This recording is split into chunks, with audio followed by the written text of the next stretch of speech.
Welcome to the Three Circles Living podcast, where you can learn how to improve your life. And no matter what, if you want to accelerate your professional career, if you want to have better relationships, better health, find fulfillment, this is definitely a podcast for you. And as always, please make sure to share it and leave a comment with the nugget that you found most helpful and valuable. That would be really cool for us. And if you want us to jump into anything else, please leave that as a comment as well. So today we're going to jump more into the mental health piece of everything. And we titled this The Power of Belief, What's Lifting You Up or Quietly Holding You Back. Because last time we started talking about the foundation of what you call the pyramid of pursuits, right? And we talked about values and principles, but and really about those two and how they shape your life, your mental health. And when you're really clear on those two, you know what truly matters to you, and decisions get easier, boundaries feel more natural, and you also stop questioning yourself as much, which I know has definitely helped me in my day-to-day life. But today we want to dive more into another piece of that foundation that is beliefs. And I know you have a ton to say about that. I also have a ton experience with a lot of those beliefs. So does everybody else who ever watches or listens to this. Yes.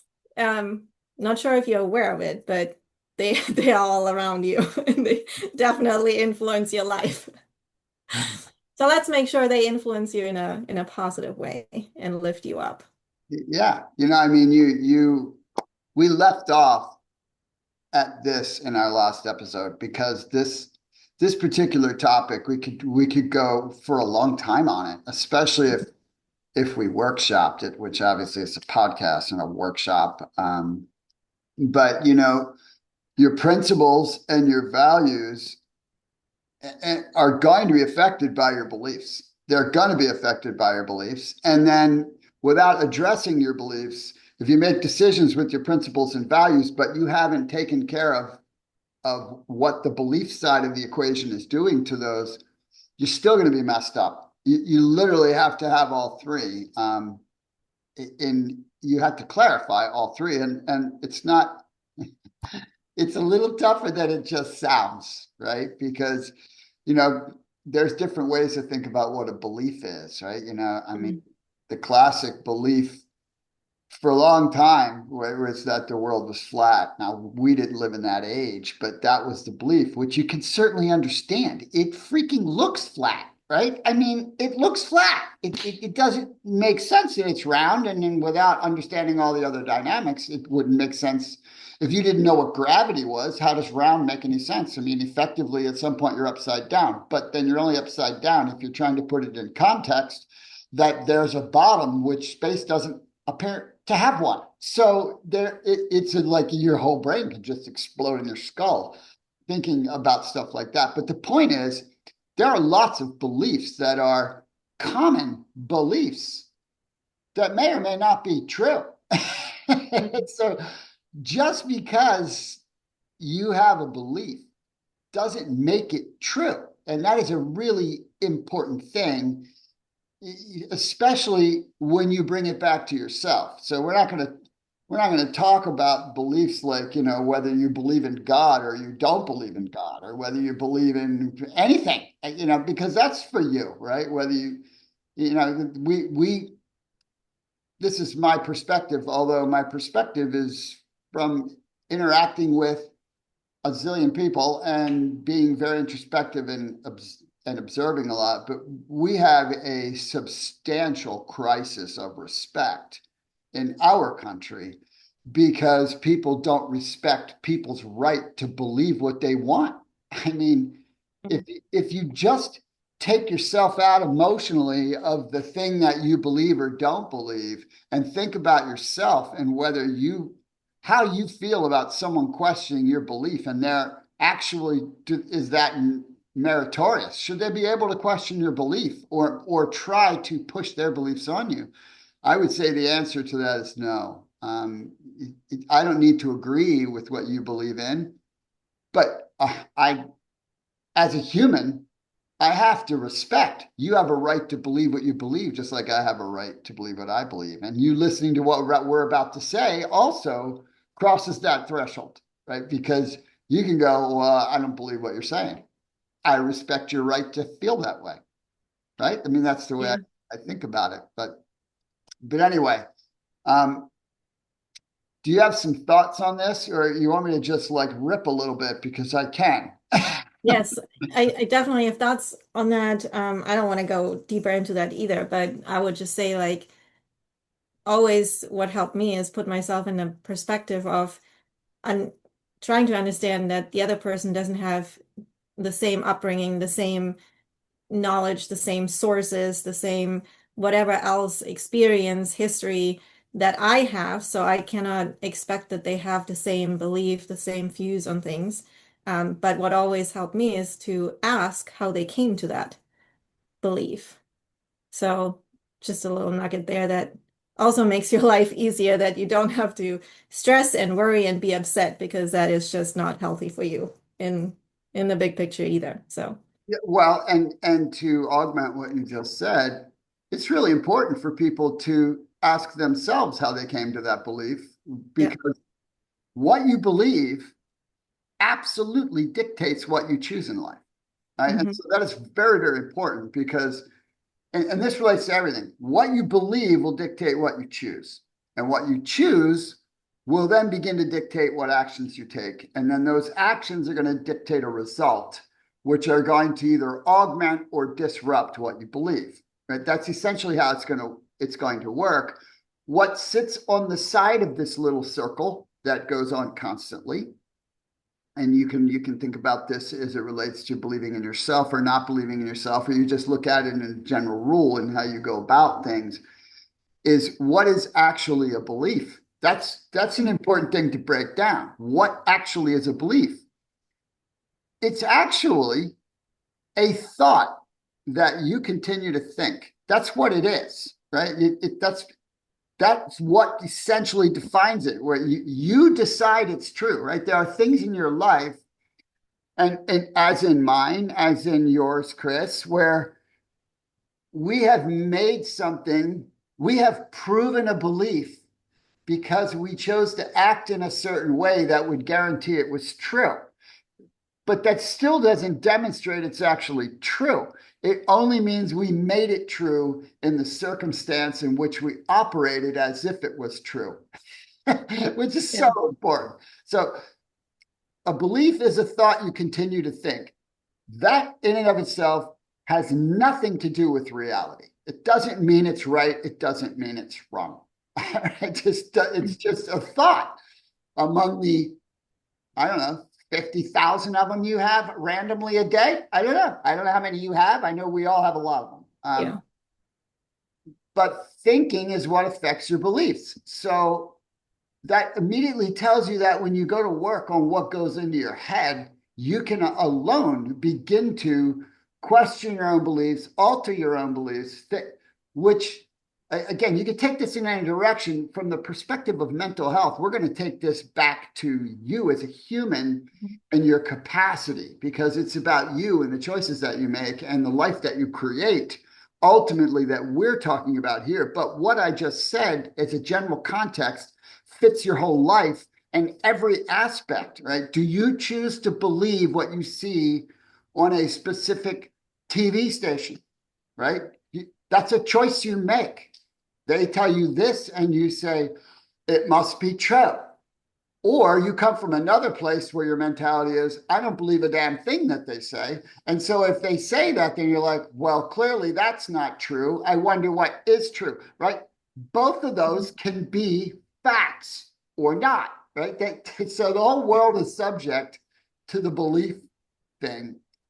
But when it comes to yourself and using that pyramid of pursuits platform and going about your business of life and carving out your life, you really have to look at two areas. And the one that I think needs the most addressing is the limiting beliefs, Mhm. what you think you're not, what you think is not possible for you, what or And again, when I use the word think, you can use the word think and believe interchangeably because Mhm. because whatever you think, if you act on it as if it's a belief and you act on it as if it's true, you're going to get what it is.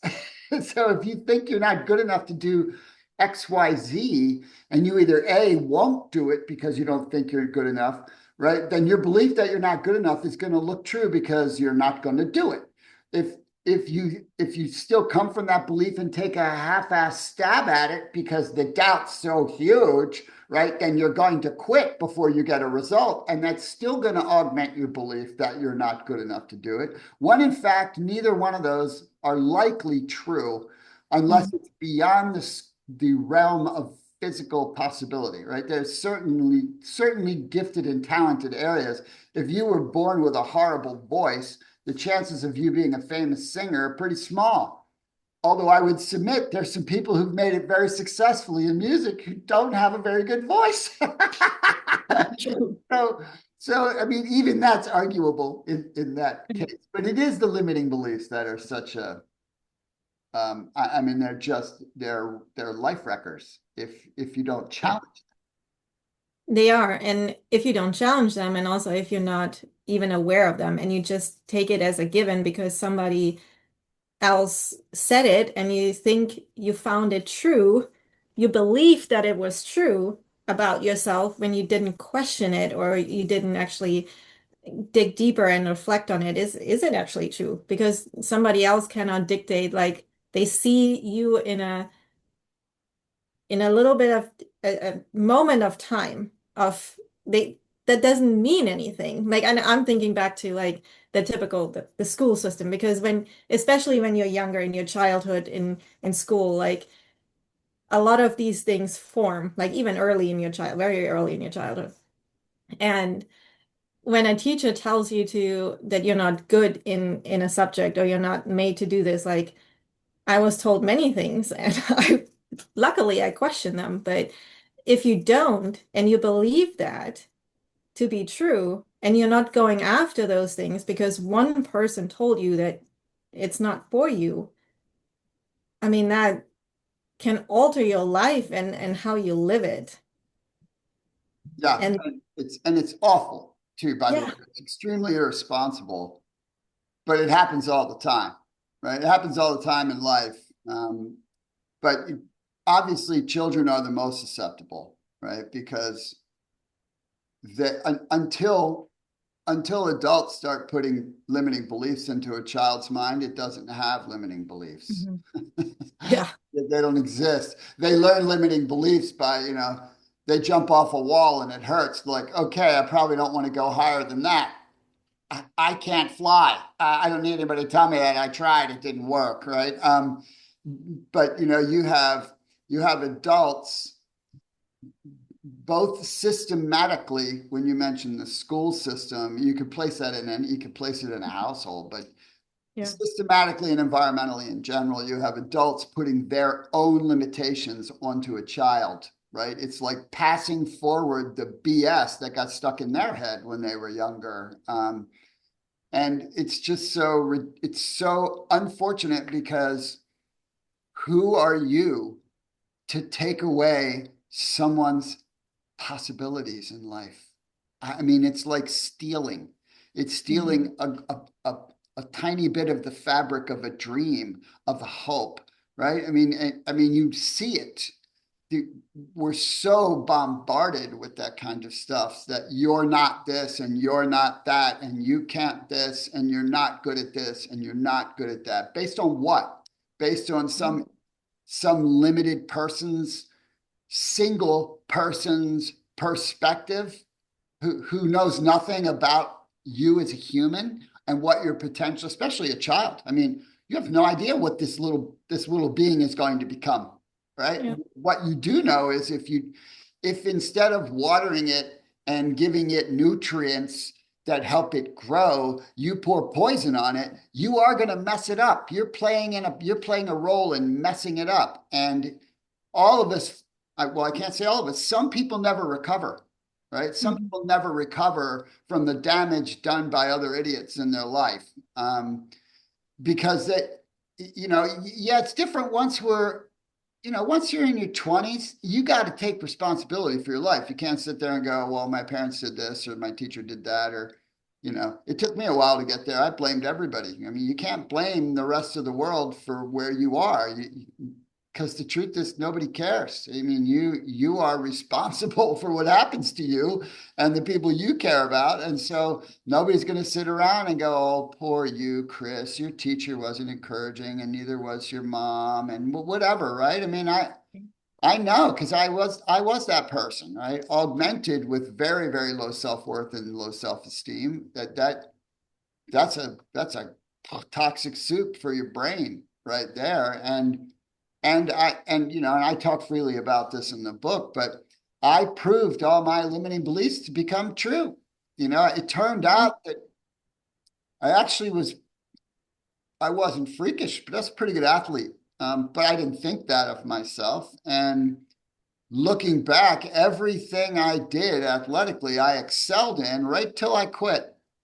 And the reason I quit is I didn't believe I could succeed at a higher level. So I just quit out of fear of having to face that failure because I didn't believe in it. So what did I do? I made it true.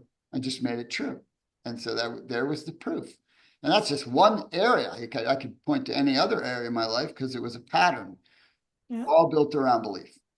I mean, I had the same thing, and just you saying that with the sports and being an athlete, I was semi-professional in a sport, like very competitive at it.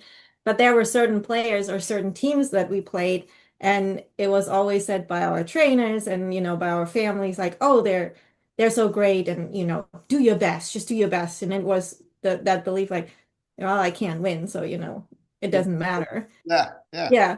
And just thinking about it, like it's so important, like in any area of your life, to really work on this belief system because it's just everywhere. And like you said, you prove yourself right, but how about prove yourself wrong that you actually can do it, right? Because you don't know until you actually do it.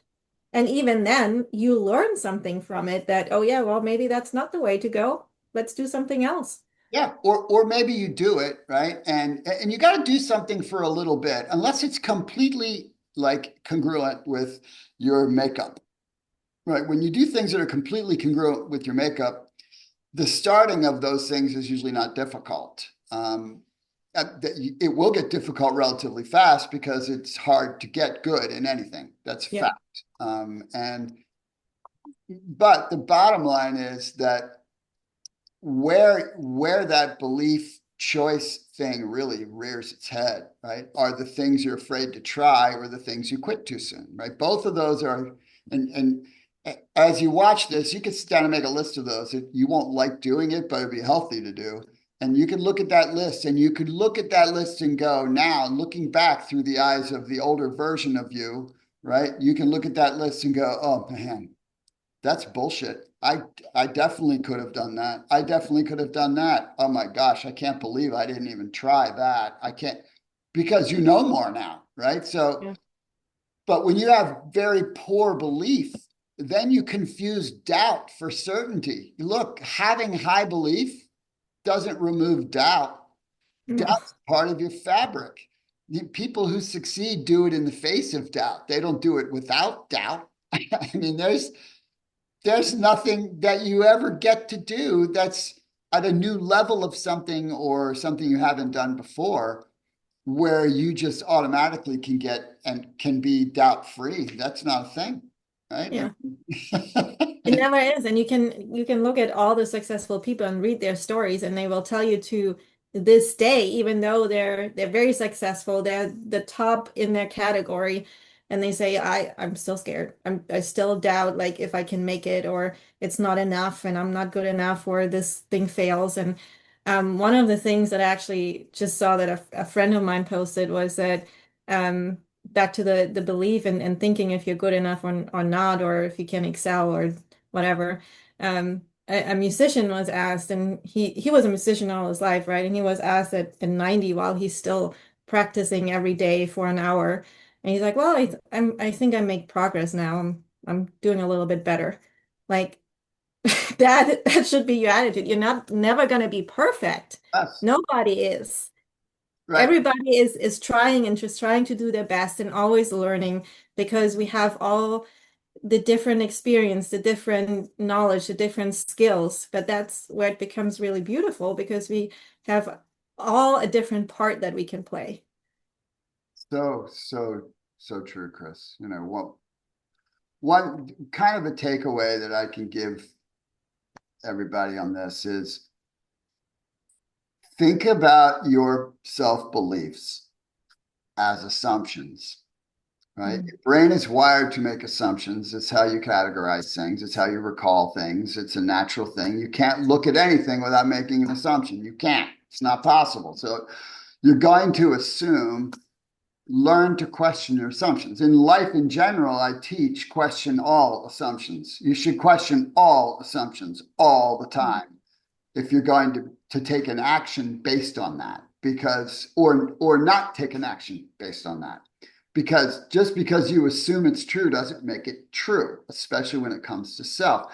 And so many beliefs are actually assumptions because the person who's letting that belief limit them never actually pushed into it. They mm, never pushed into it, right? So you can't do this. So they think, I can't do this. And then they don't try, whatever it is, because they assumed they can't do it. But they didn't try, so they don't know. That's actually not true, right? And Katie Byron, her mm, work was fantastic. And the two pieces of the work, there's four pieces to the work, but the two pieces that I think are so transferable to everything is this true? This is the way you deal with an assumption. Is it true? And naturally, because you think it's true, you're gonna like, yeah, yeah, it's true. But the next question is the one that punches you in the face. How do you know it's true? See, mm, that's the one that makes you naked. That's the one that takes it all away because you don't know. You prove that you don't know. You don't know you can't do something unless you've tried your ass off at it. That's the only way you can find out you can't do it. Right? So most of the things, I don't care who's watching and listening, most of the things that you think you can't do, you don't know. You don't know. You're depriving your life of that potential. Now, you can certainly, and I talk about this in Three Circles Living, you can get to a place where you have more clarity of what's in your wheelhouse, what's congruent with your strengths, what's in your interests, what you learn quickly. Those things matter. That does matter. yeah. But the bottom line is you haven't pushed yourself yet enough, probably in 99% of the areas you think you can't do something. You don't know. You're just allowing that to be true. And then in many cases, it becomes an excuse or a barrier to a better life. And you only get one life. And if you're not there yet, you're going to get to that place at some point where you look back at the decisions you make today based on those false beliefs, and your older self is going to be pissed off, really pissed off. You want to make your older self happy. I like that. I like thinking in that regard. Wow. That was a lot of deep Just like stuff. that, 30 minutes. Yeah. So let's stop here. And then in our next episode, let's go a little bit deeper on how you can actually rewire those limiting beliefs. And we'll talk about some more actionable steps for you. But think about this maybe until the next episode, a little homework. Find out what your limiting beliefs are and what truly is holding you back, if anything. That's a good word right there. I'd say you should take her up on that. See you next And share it with us. time. Yep. Thanks, everyone. Bye.